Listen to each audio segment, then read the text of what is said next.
So the next book of the Bible in 5 minutes that we're going to cover is the book of Ruth. And Ruth is a book that happens during the time of the Judges. It's a story about faithfulness. It's a story about devotion, especially in the midst of challenging situations.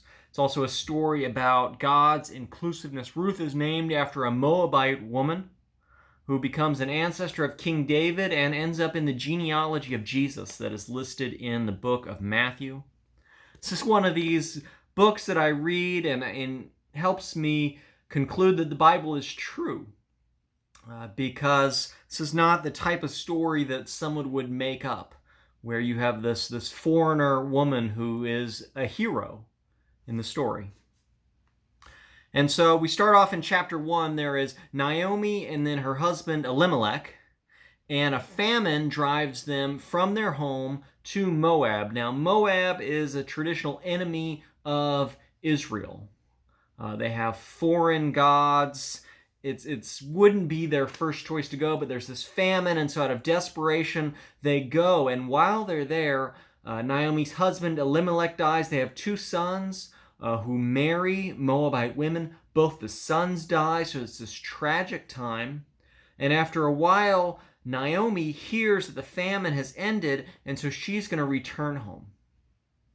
She tells these two Moabite women, she says, you don't have to go with me. You know, both of these daughters-in-law, they begin the journey back home with her. But she says, you don't have to come with me. You know, she's releasing them. You know, she's not going to have any more sons that they could marry. And so she says, you can stay. And Orpah, one of the daughters-in-law, she returns. But Ruth is vows to stay. And I'm going to read, this is from chapter 1, starting at verse 16. But Ruth said, do not urge me to leave you or return from following you. For where you go, I will go.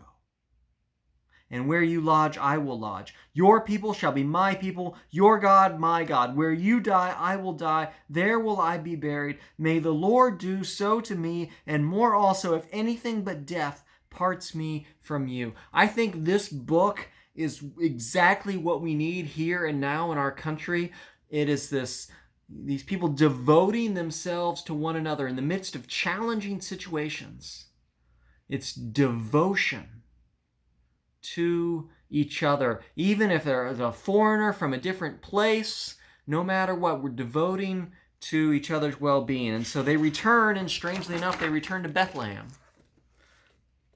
And Ruth then is sent to glean in Boaz's field. Boaz is from Elimelech's clan, and so Boaz cares for her. He has compassion for her, and perhaps it's because Boaz is descended from Rahab. Rahab, if you remember, was the prostitute back in Jericho who looked out for the foreign soldiers and then was included in this. And so Boaz knows about including the outsider. And so she asks why he's caring for her.